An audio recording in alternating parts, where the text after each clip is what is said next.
I want to start off today by asking a very personal question. When's the last time you felt like giving up? Was it last month? Last week? Yesterday? Perhaps this very hour that you're watching this video? And when I say giving up, I'm not talking about taking your life or anything dramatic like that. I'm talking about giving up on our dreams, our desires, our goals, our job functions, the duties, the projects that we're currently working on. Unfortunately, I think for many of us, if we were honest with ourselves, we think about giving up a little more frequently than we're comfortable with. My son Ethan is an 18-year-old that just graduated from high school. He's taking off next Tuesday morning to Colombia to serve a 2-year church mission. Therefore, I've been thinking a lot about this son named Ethan, and I have learned that he actually has taught me some very significant things about not giving up. You see, he's had a lot of punches in his life, if you will. In fact, I consider every time that we have something that goes wrong or a failure or things that just didn't quite fall right into place as we would prefer them, I call these hits. I get the word hits from my good friends from Top 20 Training, and it's interesting that all of us receive hits, don't we? Right? We wake up in the morning and we hope that something's going to happen today, something special, or maybe the project's going to go the right way, and it doesn't. We get a hit. And we look on some social media, or we go to work and we have a hard conversation with our boss and we get some criticism. That's a hit, and it knocks us down. And we continue to get these hits after hits after hits, and it hurts. For Ethan, he's become accustomed to these. In fact, it's kind of hard to say as a dad, but he really wasn't born with very much natural talent. I know, again, that's pretty mean to be able to say, but it's the honest truth. In school or sports or whatever else he tried, he just didn't succeed very well at all in the beginning.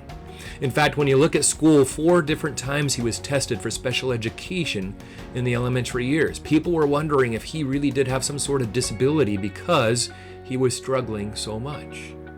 In the world of sports, he decided to try and focus in on soccer. And as a dad, it was a little miserable to watch at the beginning. He wasn't even too sure which way the ball was supposed to go. Eventually, he found the position of being a goalie, a goaltender, and even that wasn't super great. He let a lot of goals in. He tried out for numerous higher teams, but every time got a cut and was placed on the lower team, and hit after hit after hit. He never accomplished really anything that he wanted to in soccer. He also decided that playing the musical instrument of a trumpet would be a good idea. And let me tell you, there were some times when my ears were hurting pretty bad. It was miserable to start off with that too. And again, he'd try out for the higher band class and the higher band class, and every time he wouldn't make it. He was put onto a lower band, often with kids that were 1 year younger than he was. Hit after hit after hit. Yet after each one of these single hits, he did one particular thing. One thing that really did change the way and change the perspective and honestly change the trajectory of his life in each of these 3 areas. And that one thing was really simple.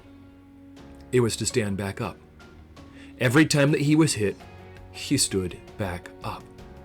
And now as I reflect upon what he was able to accomplish over his years in high school, I'm just in awe, honestly. I take a look at his schooling. He graduated with over a 4.0 GPA. Top in his class, got admitted into a university with a 37% admission rate, and did significantly well in AP and CIS and other advanced kinds of classes. When I look at what he did with the trumpet, I'm also in awe. In fact, he got into the concert band, the very highest band possible in the high school, sitting as second chair in trumpet, because he refused to stay down on the ground each time he got hit.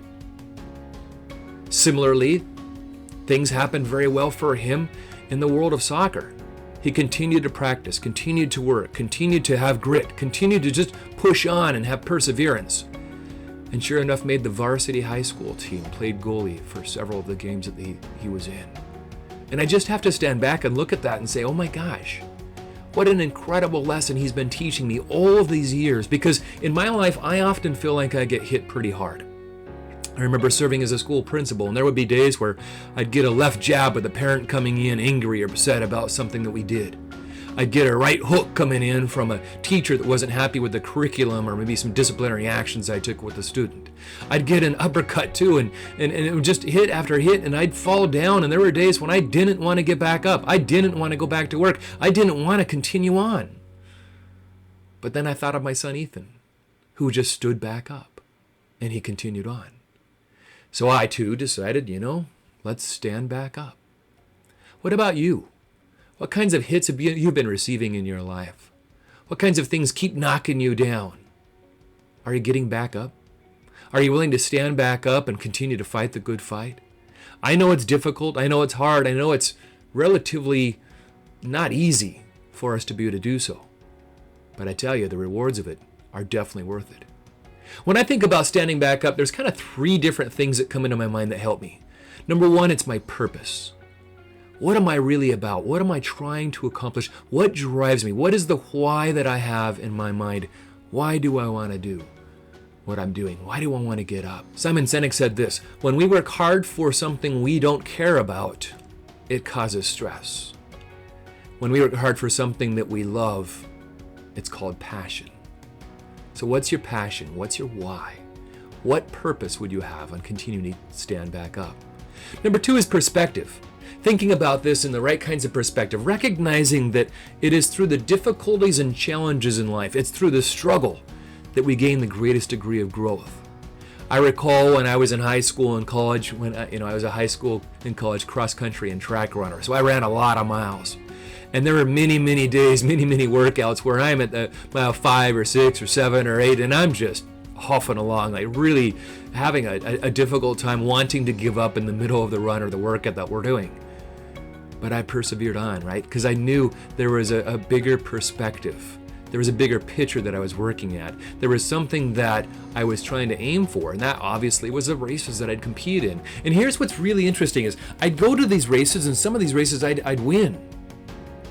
And yet the satisfaction from winning almost wasn't as good as the satisfaction of enduring through the struggle, of being willing to stand back up after every one of those times I wanted to give up. So I focus on purpose, I look at perspective, and the third thing that I do to stand back up is I recognize the importance of perseverance.